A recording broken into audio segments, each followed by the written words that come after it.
Assalamualaikum warahmatullahi wabarakatuh.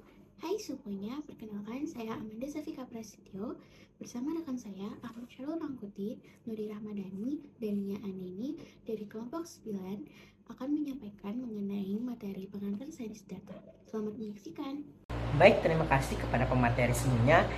Saat ini saya akan menjelaskan yaitu sumber data dalam Big Data, di mana sumber data tersebut sangatlah banyak. Tetapi untuk saat ini saya akan menjelaskan ada 3.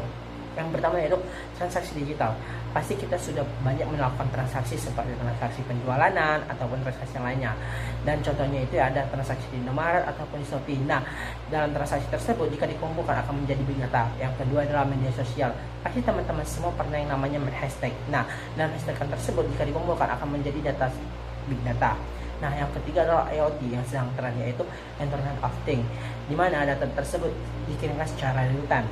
Nah, bukan cuma hanya itu, jenis data juga ada 3. Yang pertama adalah struktur, semi terstruktur, dan juga tidak terstruktur.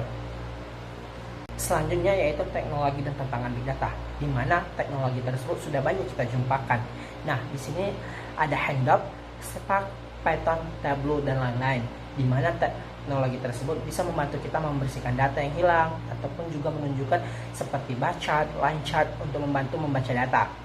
Dan ada tantangan dalam mengambil data. Yang pertama adalah integrasi data, yang kedua adalah keamanan dan privasi, di mana setiap data itu tidak dapat semua kita ambil secara utuh, harus ada izin ataupun juga harus ada surat rekomendasi.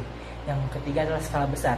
Ketika datanya semakin lama semakin besar, maka untuk menganalisis ataupun untuk membuatnya seperti lebih rinci, maka kita akan membutuhkan waktu yang lama. Yang ketiga adalah atribut data, di mana atribut tersebut ada terdiri dari 4, yaitu nominal, ordinal, numerik, dan juga binar.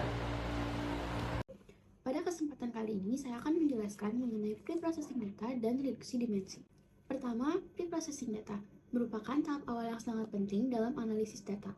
Hal ini dikarenakan data mentah yang biasa kita peroleh masih memiliki banyak masalah seperti missing value, data duplikat, atau format yang tidak konsisten. Jika data langsung dianalisis tanpa dibersihkan, maka hasilnya bisa tidak akurat. Oleh karena itu, dilakukan beberapa proses utama, yaitu data cleaning untuk menghapus kesalahan dan duplikasi, data integration untuk menggabungkan data dari berbagai sumber, serta data transformation seperti normalisasi atau encoding agar data lebih mudah dianalisis. Tujuan akhirnya adalah menghasilkan data yang bersih, konsisten, dan siap digunakan agar hasil analisis menjadi lebih valid. Selanjutnya, reduksi dimensi adalah teknik mengurangi variabel dalam dataset. Dalam Big Data, jumlah variabel bisa sangat banyak, sehingga analisis menjadi lebih kompleks, membutuhkan waktu yang lama, serta beresiko mengalami overfitting. Dengan reduksi dimensi, kita menyederhanakan data tanpa menghapus informasi yang penting. Ada 2 metode utama reduksi dimensi, yaitu filter selection yang memilih variabel penting dan filter extraction yang membuat variabel baru seperti PCA. Manfaat reduksi dimensi adalah model jadi lebih sederhana, proses analisis jadi lebih cepat, dan hasil lebih mudah dipahami. Jadi, dapat disimpulkan bahwa pre-processing dan reduksi dimensi sangat penting untuk meningkatkan kualitas data dan efektivitas analisis. Oke, baik. Selanjutnya di sini saya akan menjelaskan mengenai missing value. Yang pertama kita masuk ke bagian pengertian dari missing value, yang dimana missing value adalah keadaan di mana beberapa nilai atribut dalam dataset kosong atau tidak ada nilainya. Yang dimana kondisi ini dapat terjadi akibat kesalahan dalam proses pengumpulan data dan juga pencatatan dalam sebuah penelitian. Selanjutnya kita masuk ke jenis-jenis missing value, yang mana terdapat 3 jenis missing value. Yang pertama adalah MCAR, yang kedua adalah MAR, dan yang ketiga adalah MNAR. Yang pertama adalah missing completely at random, yang dimana missing completely at random terjadi ketika data hilang secara acak sepenuhnya dalam dataset. Yang kedua ada missing at random, yang terjadi ketika data hilang berkaitan dengan variabel lain di dalam dataset itu sendiri. Yang ketiga adalah missing not at random, terjadi ketika data hilang berkaitan langsung dengan nilainya itu sendiri.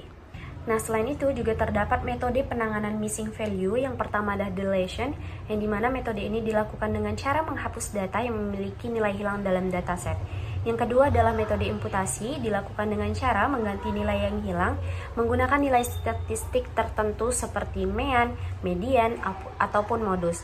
Nah, yang ketiga adalah metode regresi. Ini metode yang dilakukan dengan cara memanfaatkan model statistik untuk memperkirakan nilai yang tidak tersedia menggunakan variabel lain yang relevan. Yang terakhir adalah multiple imputation yang dilakukan dengan cara membuat beberapa dataset yang berbeda berdasarkan hasil imputasi yang bervariasi. Selanjutnya kita masuk ke bagian outlier.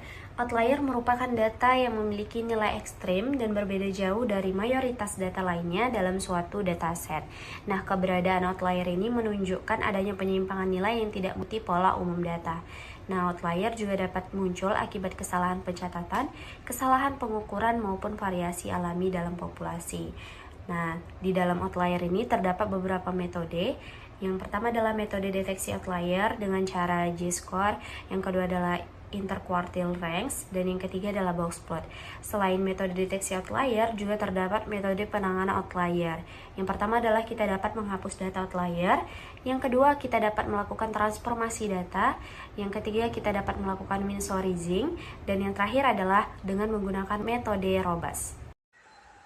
Baik, terima kasih pemateri sebelumnya. Di sini saya akan membahas penambangan data. Penambangan data atau data mining merupakan metode yang digunakan untuk menemukan pola, hubungan, dan juga informasi yang berguna dari data sehingga dapat membantu dalam proses analisis dan pengambilan keputusan. Adapun tahapan yang digunakan dalam penambangan data, yang pertama pembersihan data, yakni proses menghilangkan data yang tidak relevan dan tidak konsisten. 2. Integrasi data, yakni menggabungkan data dari berbagai database ke dalam satu database baru. 3. Seleksi data. Data yang digunakan hanyalah data yang dibutuhkan. 4. Transformasi data, yakni data diubah atau digabung ke dalam satu format yang sesuai dan diproses dalam data mining. 5. Proses mining. Nah, proses mining ini merupakan suatu proses utama saat metode diterapkan untuk menemukan pengetahuan berharga dan tersembunyi dari data. 6. Evaluasi pola, yakni untuk mengidentifikasi pola-pola yang menarik ke dalam pengetahuan dasar yang ditemukan.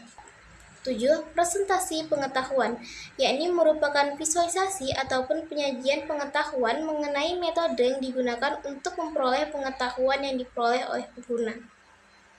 Baik, materi selanjutnya analisis prediktif. Analisis prediktif merupakan metode yang digunakan untuk memprediksi kejadian di masa depan dengan memanfaatkan data historis. Nah, analisis ini memiliki peran yang penting dalam pengolahan data karena mampu menghasilkan informasi yang berguna untuk mendukung pengambilan keputusan. Selanjutnya, terdapat beberapa metode yang digunakan dalam analisis prediktif, diantaranya yang pertama regresi, merupakan teknik yang digunakan untuk memprediksi nilai numerik berdasarkan hubungan antara variabel. 2. Klasifikasi, yaitu teknik yang digunakan untuk mengelompokkan data dalam kategori tertentu.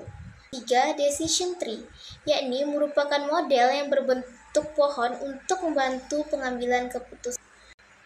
4.